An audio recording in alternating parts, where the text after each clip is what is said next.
믿기지 않을 거예요. 제가 아이를 낳은 곳이 파리도 아니고 브뤼셀도 아니고 한국 서울이었다니요. 그것도 낯선 동양의 한 나라에서 제 인생 가장 눈부신 기적이 시작됐어요. 여러분 지금부터 들려드릴 이야기가 마음에 와닿으신다면 구독과 좋아요 눌러주세요. 여러분의 작은 관심이 더 많은 분들에게 이 이야기를 전할 수 있는 힘이 됩니다. 안녕하세요. 저는 엘로이즈 도르미에입니다.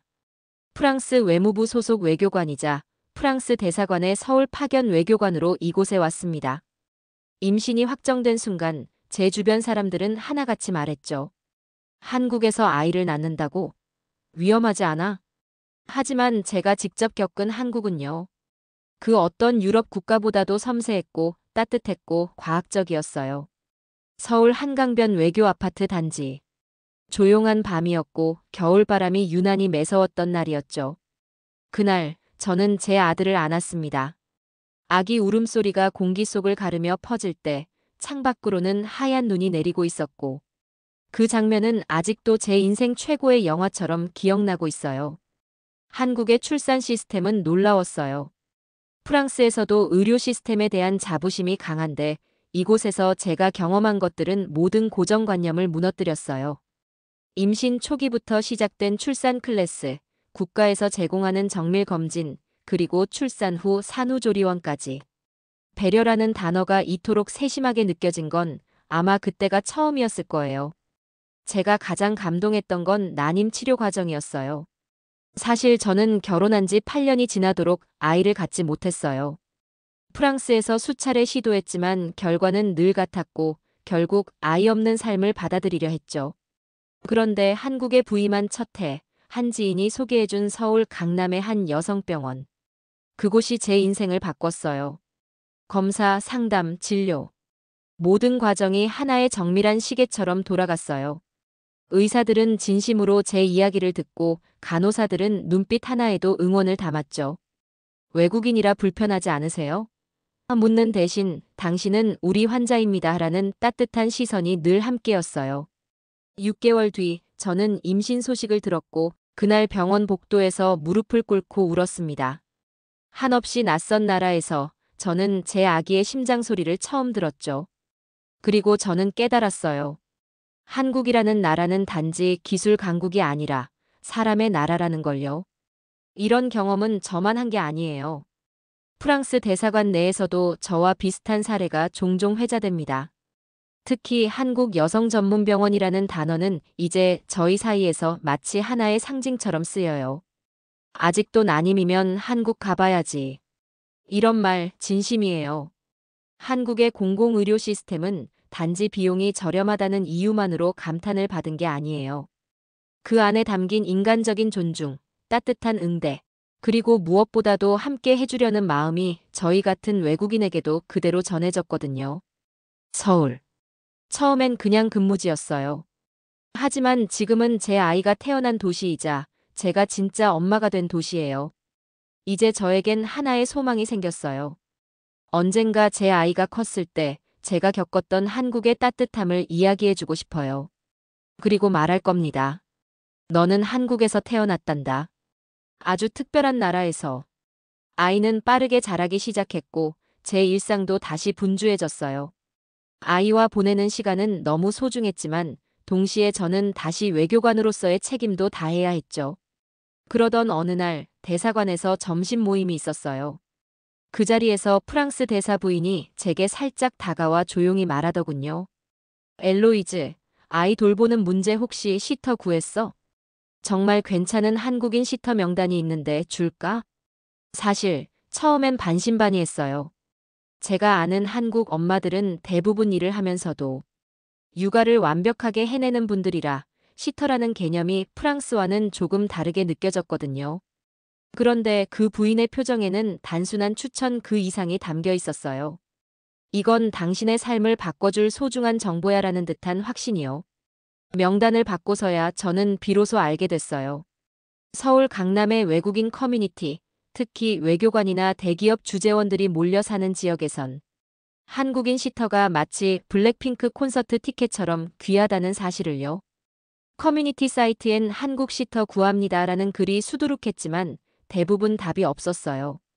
정식 자격을 갖춘 시터, 경력 10년 이상, 영어와 프랑스어 구사 가능, 그리고 무엇보다 한국인일 것. 조건은 까다롭지만 모두가 그렇게 외쳤죠. 꼭 한국 시터여야 해요. 그 이유는 명확했어요. 한결같이 정직하고 섬세하고 아이에 대한 애정이 깊고 위생과 안전에 철저하다는 것. 그건 단지 문화 차이의 문제가 아니었어요. 그들이 가진 정성과 책임감은 외교관 가정의 삶을 지탱해주는 버팀목 같은 존재였던 거예요. 그 무렵 제 아이도 이유식을 시작했고 잠시도 눈을 뗄 수 없는 시기가 되었어요. 아무리 외교관이라지만 엄마로선 매 순간이 전쟁이었죠. 그래서 저도 결심했어요. 신중하게, 정말 신중하게 한국인 시터를 고용해 보기로요. 인터뷰를 하며 많은 분들을 만났지만 그중 유독 기억에 남는 분이 있었어요. 이름은 이정화 씨. 전직 유치원 교사였고 해외 유학생 자녀들 돌봄도 다수 경험이 있는 분이었죠. 그분의 말투, 아이를 안아보는 손의 각도, 그리고 저를 바라보는 눈빛까지. 그 순간 알았어요. 이 사람이면 내 아이를 믿고 맡길 수 있겠다. 그리고 제 선택은 옳았어요. 그녀가 우리 집에 들어온 이후 제 삶엔 놀라운 변화가 일어났어요. 아이의 하루가 더 안정됐고 저도 제 업무에 집중할 수 있게 됐죠. 무엇보다 마음이 편했어요. 그녀는 아이를 단순히 돌보는 사람이 아니라 제 가족이 되었어요. 이제 외교관 모임에서는 한국 시터가 빠질 수 없는 주제가 되었어요. 정화 씨 같은 분 또 없을까요? 우리도 한국 시터 한 분만 더 구할 수 있으면 좋겠어요. 이건 단순한 인기의 문제가 아니에요. 그 안엔 한국이라는 나라가 가진 정성의 문화, 그리고 사람을 향한 배려가 녹아 있었어요. 한국 여성들이 가진 그 따뜻한 손길은 낯선 땅에서 엄마가 된 저에게 다시 여유를 선물해 주었죠. 아이를 키우는 일이 이제는 두렵지 않아요. 한국에 있으니까요. 그리고 한국인 시터가 있으니까요. 그날 아침 눈이 조용히 내리고 있었어요. 창밖은 고요했고 아이 방은 늘 그렇듯 따뜻한 공기와 함께 평화로웠습니다. 하지만 그 평화는 단 1초 만에 산산이 깨졌습니다. 이정화 씨가 아이를 안고 방으로 들어왔어요. 그녀는 아주 조심스럽게 그러나 다급하게 제게 다가왔죠. 그 순간 저는 눈빛 하나로 모든 걸 알아차렸습니다. 엘로이즈 씨 이상해요. 아이의 작은 몸이 축 늘어져 있었고 입술은 창백했어요. 숨을 들이쉬지 않고 있었고 그 작은 가슴은 아무런 움직임도 보이지 않았습니다. 시간이 멈춘 것 같았어요. 무릎이 힘없이 꺾였고 심장은 제 가슴을 부수듯 뛰기 시작했죠. 이정화 씨는 망설이지 않았습니다. 곧바로 아이를 바닥에 눕히고 조심스럽게 심폐소생술을 시작했어요. 작은 가슴 위에 손을 올리고 일정한 리듬으로 눌렀습니다. 입으로는 차분하게 숨을 불어넣었고요. 저는 떨리는 손으로 119를 누르며 정신을 부여잡았습니다. 세종대로 132 외교 아파트 1살 아이가 숨을 쉬지 않아요. 제발 빨리 와주세요. 119 오기까지의 몇 분이 그렇게 길 수 있다는 걸 그날 처음 알았습니다. 초침 하나하나가 칼날 같았고 방 안의 공기는 폐를 짓누를 만큼 무거웠어요. 정화 씨는 눈 하나 깜빡이지 않고 아이를 계속 살폈습니다. 그녀의 손끝은 흔들림 없이 정확했고 눈빛은 결연했어요. 외교관으로서 세계 여러 위기 상황을 경험했지만 그 어떤 순간보다도 더 무서웠고 더 간절했습니다. 그리고 기적처럼 아이의 입에서 아주 미세한 숨소리가 났습니다. 가느다란 울음이 마치 실처럼 흘러나왔어요. 숨 쉬어요. 그 순간 저는 무너졌습니다.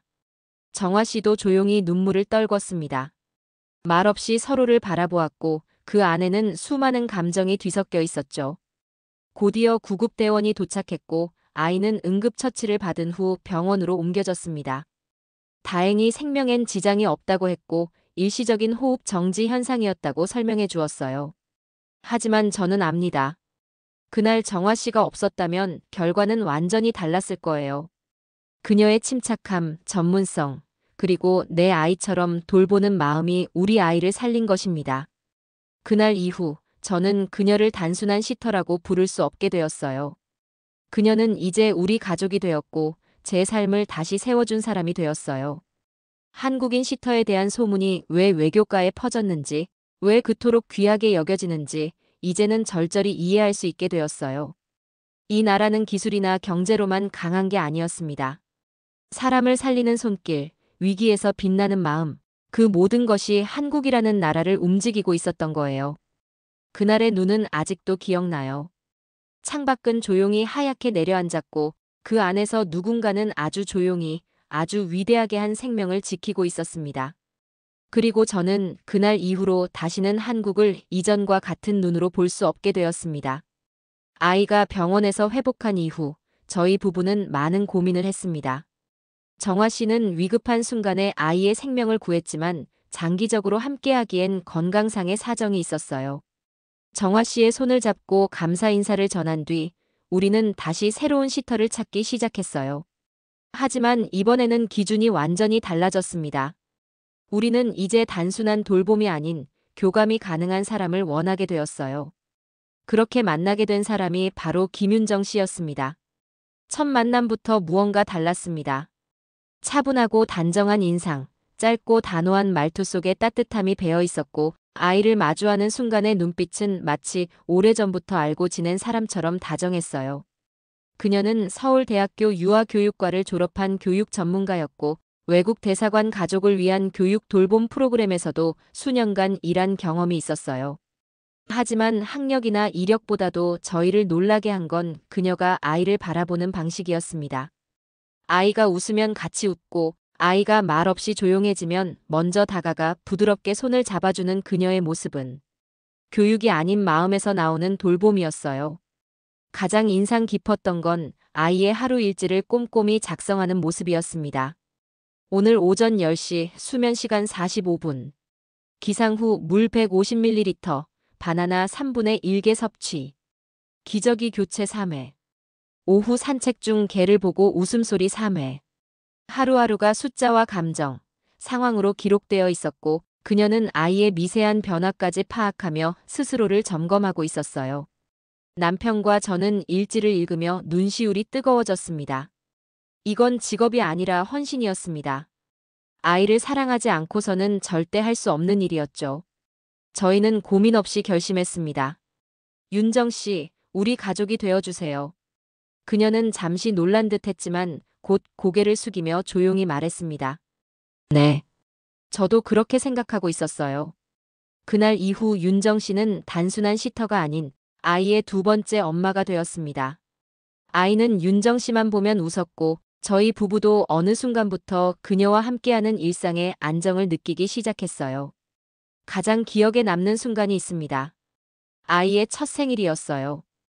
윤정 씨가 손수 만든 작은 편지를 우리에게 건넸습니다. 처음 만났을 때보다 눈빛이 더 깊어진 우리 아가. 앞으로도 내 곁에서 함께 자라고 싶어요. 그 문장을 읽고 저는 울고 말았습니다. 한국의 정이라는 문화가 무엇인지 그때 처음 마음으로 이해하게 되었습니다. 이건 단순한 돌봄이 아니었습니다. 국경도 언어도 넘는 교감이었고 그 교감은 오히려 저희에게 더 많은 것을 가르쳐주고 있었어요. 한국에 와서 아이를 낳고 키우고 함께 살아가는 이 모든 여정 속에서 가장 큰 발견은 사람이었습니다. 기술도 좋고 시스템도 훌륭하지만 결국 마음에서 시작된 따뜻한 손길이 이 모든 것을 가능하게 해주고 있었어요. 그리고 저는 다시 한번 다짐하게 되었습니다. 이 나라에서 아이를 키우기로 한 건 정말 잘한 선택이었다고요. 어느 날 저녁 아이가 잠든 뒤였어요. 윤정 씨는 조용히 아이 방 문을 닫고 저희 부부에게 따뜻한 차를 건넸습니다. 그리고 처음으로 말없이 제 옆에 앉았어요. 그날 그녀의 눈빛은 평소와 달랐습니다. 어딘가 깊고 오래 묻어둔 무언가가 끓어오르고 있었죠. 잠시 침묵이 흐른 뒤 그녀는 아주 조용한 목소리로 말을 꺼냈습니다. 저 사실 아이가 있었어요.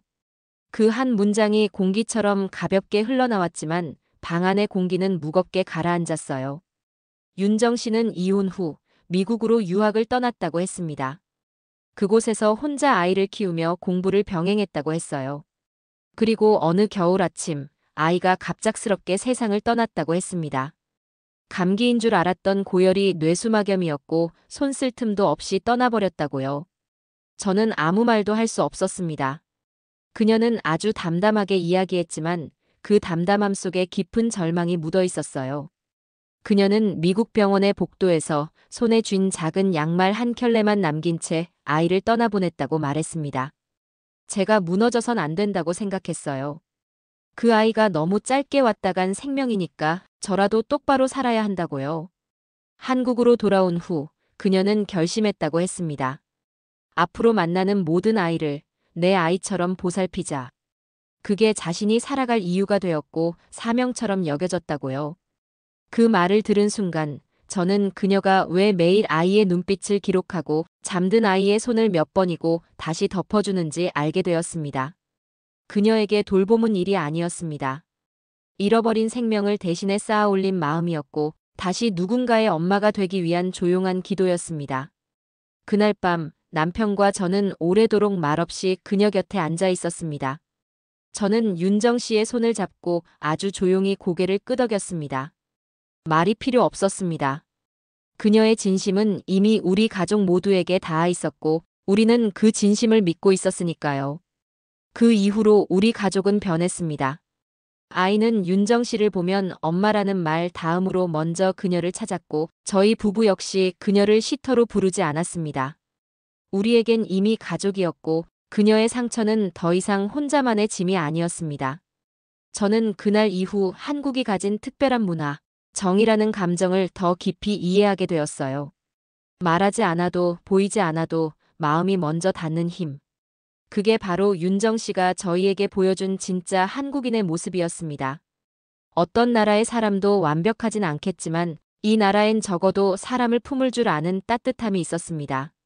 그리고 그 따뜻함은 제 아이를 키우는 지금의 일상 속에 살아 숨쉬고 있었죠. 윤정 씨가 남긴 마지막 말이 아직도 마음에 남아 있습니다. 내 아이는 하늘에 있고 지금 이 아이는 제 마음 안에 있어요. 그녀의 이야기를 들은 뒤 저희는 그녀를 바라보는 눈빛이 달라졌습니다. 그녀는 이제 단순한 가족도 보호자도 아닙니다. 그녀는 우리 삶을 지켜주는 마음의 기둥이었습니다. 아이의 시간이 쌓여가고 있었어요. 처음 걷기 시작하던 날, 처음 말을 뗀 날, 그리고 첫 유치원 졸업식이 다가오던 어느 봄날 아침. 그 아이의 인생 첫 무대 앞에 선 세 사람의 그림자가 조용히 나란히 드리워졌습니다. 왼쪽은 남편, 오른쪽은 저. 그리고 가운데 아이의 손을 꼭 잡고 서 있는 사람은 윤정 씨였습니다. 그날 졸업식에서 아이는 무대 위에서 가장 큰 목소리로 말했어요. 나를 키워준 우리 엄마, 아빠, 그리고 이모에게 감사해요. 순간 제 가슴 깊은 곳에서 무언가 울컥 올라왔습니다. 그건 단순한 고마움이 아니었어요. 세상을 잃고도 다시 사랑을 건넬 수 있었던 한 여인의 용기. 그 사랑을 받고 자라며 아이가 배운 진짜 마음.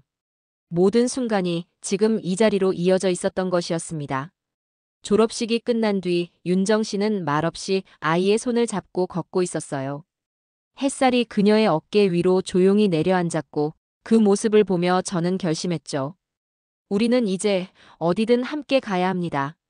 남편과 저는 얼마 전 유럽 본부로의 전근 제안을 받았어요. 이전 같았으면 아이와 셋만 떠나는 선택을 고민했겠지만 이번엔 단 한순간도 망설이지 않았습니다. 윤정 씨에게 제안했어요. 우리와 함께 유럽으로 가주실 수 있을까요? 그녀는 조용히 고개를 들고 저를 바라보았고 그 눈빛에는 말없이 가족이라는 단어가 담겨 있었습니다. 네, 그 아이 곁에 있고 싶어요. 어디든요. 이제 윤정 씨는 계약서도 월급 명세서도 없는 존재가 되었어요. 우리는 그녀를 시터가 아닌 이모로 부르고 있고 그녀는 우리의 이름을 부르며 미소 지어요. 이제 함께 늙어가기로 한 서로의 진짜 가족이 되었습니다. 놀랍게도 그녀의 이름은 외교 커뮤니티 전체로 퍼져나갔어요. 한국의 윤정, 알고 있나요? 그 사람은 단순한 돌봄 제공자가 아닙니다. 마음을 키우는 사람이에요. 각국 외교관 부부들이 우리에게 조용히 물었습니다. 한국인 시터는 도대체 뭐가 그렇게 다른가요? 그때마다 저는 웃으며 대답했습니다. 그건 시터가 아니에요. 그건 정이에요. 말로는 다 설명할 수 없지만 한국이라는 나라에 흐르는 그 따뜻한 감정. 피를 나누지 않아도 마음을 나누는 가족의 힘. 그게 윤정 씨에게 있었고 그 힘은 우리 삶을 바꾸어 놓았습니다. 처음 서울에 왔을 땐 몰랐습니다. 이 나라가 이렇게까지 사람을 깊이 끌어안을 수 있는 곳이라는 걸요. 하지만 이제는 압니다. 한국은 기술의 나라를 넘어서 마음을 품는 문화를 가진 나라라는 걸요. 우리는 이제 그 마음과 함께 떠납니다. 그 마음 덕분에 두려움 없이 새로운 곳으로 나아갈 수 있게 되었어요. 아이의 가방 속엔 윤정 씨가 손으로 써준 메모가 한 장 들어 있습니다. 내가 어디 있든 이모는 늘 너의 뒤에 있을게. 그 한 줄이 모든 걸 말해주고 있었습니다. 우리는 이제 진짜 함께 사는 가족이 되었습니다. 출국일이 다가오고 있었습니다. 짐 정리를 하며 집 안 곳곳을 정돈하던 어느 날 아이 방에서 조용한 목소리가 들렸어요. 그녀는 작은 목소리로 제게 말했어요. 엄마, 저 한국에 남아도 돼요? 처음엔 장난인 줄 알았습니다. 하지만 아이의 눈빛은 흔들림이 없었어요. 그리고 다음 말이 제 마음을 멈춰 세웠습니다. 저 한국에서 배우고 싶어요. 그 말은 단순한 학교의 선택이 아니었습니다. 프랑스 국제학교 유럽 최고 커리큘럼도 마다하고 아이 스스로 어디서 어떻게 살아갈지를 고민한 결정이었습니다. 그 이유를 묻자 아이는 윤정 씨를 가만히 바라보며 말했습니다. 이모랑 시장에 가는 게 좋아요. 사람들이 인사하고 웃고 서로 도와주잖아요. 그게 학교보다 더 많은 걸 가르쳐줘요. 그 말을 듣고 저는 한참을 말하지 못했습니다. 윤정 씨가 함께했던 작은 일상들이 그 아이에게는 살아있는 교육이었던 것이죠. 윤정 씨는 매일 아침 아이와 함께 도서관을 찾았습니다. 책을 고르고 글을 읽고 생각을 나누는 시간을 습관처럼 이어갔죠. 가끔은 동네 어르신들이랑 마주쳐 안부를 나누고 또 어떤 날은 시장에서 떡집 할머니와 길게 이야기를 나누곤 했어요. 아이에게 그 모든 것이 학교였고 그 사람들과의 교감이 교육이었습니다. 한국에서의 배움은 단지 교과서 속 지식이 아니었어요. 바른 태도, 어른에 대한 공경, 식사 전 인사, 남을 배려하는 말투, 쓰레기 하나를 버릴 때의 책임감. 그 모든 것이 삶 속에서 조용히, 꾸준히 아이를 변화시키고 있었습니다. 저는 그 순간 깨달았습니다.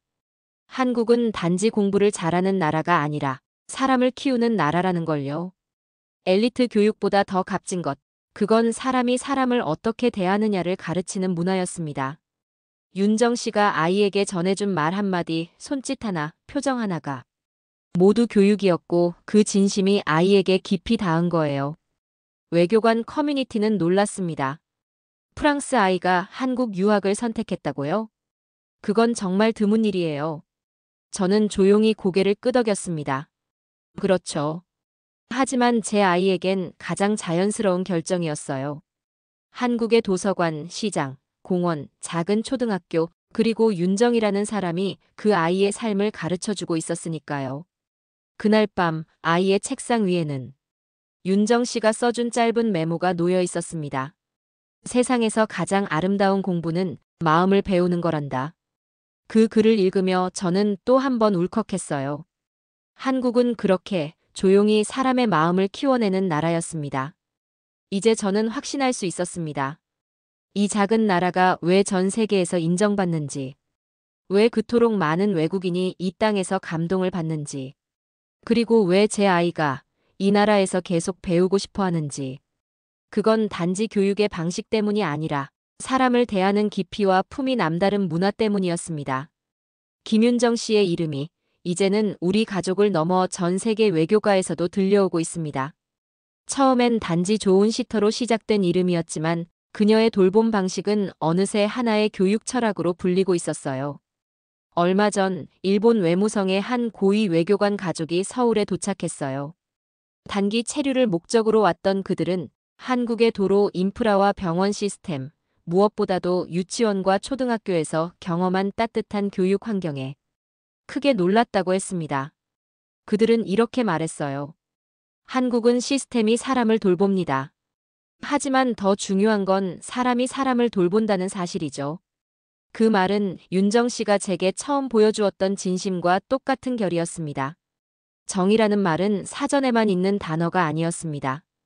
그건 한국 사회가 숨쉬는 방식이었고 그 안에서 자란 사람들은 자연스럽게 그 정서를 품고 살아가는 것이었죠. 그리고 얼마 지나지 않아 외국 유력 언론에서 발표한 가장 살기 좋은 나라 조사 결과가 보도되었습니다. 그중 놀랍게도 한국이 2위에 올랐습니다. 기사는 이렇게 시작되었죠. 의료, 교육, 안전, 인프라까지 균형 잡힌 삶의 조건을 가진 나라. 그리고 무엇보다 사람을 키우는 문화가 자리한 유일한 동아시아 국가. 이제 우리는 한국을 다시 바라보게 된다. 그 기사를 읽으며 저는 윤정 씨를 떠올렸습니다. 그리고 아이를 품에 안고 그동안 우리가 한국에서 받았던 수많은 작은 배려들과 손길들을 떠올렸습니다. 그 따뜻한 울림은 결국 세계의 인식을 바꿔놓고 있었던 거예요. 그리고 며칠 뒤 윤정 씨는 국제 돌봄 포럼의 공식 연설자로 초청을 받았습니다. 각국의 교육 전문가와 복지 담당자들이 모이는 자리에서 한 한국 여성의 조용한 철학이 발표되는 날이 다가왔어요. 그녀는 연단 위에 올랐고 수많은 외국인의 앞에서 짧지만 단단한 목소리로 이야기했습니다. 저는 아이를 잃었습니다. 그 뒤로 만나는 모든 아이들을 내 아이처럼 돌보겠다고 다짐했습니다. 돌봄은 기술이 아니라 마음입니다. 그리고 한국은 그 마음을 품는 문화를 가진 나라입니다. 그 연설이 끝난 뒤 기립박수가 쏟아졌습니다. 카메라 플래시 사이로 윤정 씨는 조용히 웃고 있었어요. 눈물 한 줄기만이 그녀의 지난 여정과 그 진심을 설명해주고 있었죠. 이제 저는 한국을 떠나 다른 나라로 가지만 이 나라에서 배운 모든 것은 제 안에 남아 있습니다. 아이의 손을 잡고 저는 어디서든 말할 거예요. 우리가 진짜 배운 건 책 속의 지식이 아니라 사람을 대하는 따뜻한 태도였단다. 김윤정 씨. 그녀는 단지 우리 아이의 시터가 아니었습니다. 한 가족의 삶을 바꾼 사람이었고 한 나라의 깊이를 보여준 증거였습니다.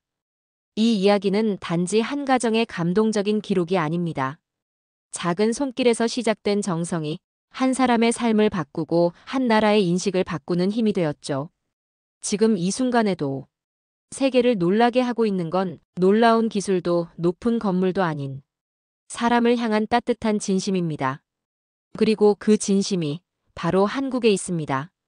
오늘의 이야기가 마음에 닿았다면 좋아요와 구독으로 함께 해주세요. 다음 이야기에서 다시 만나요.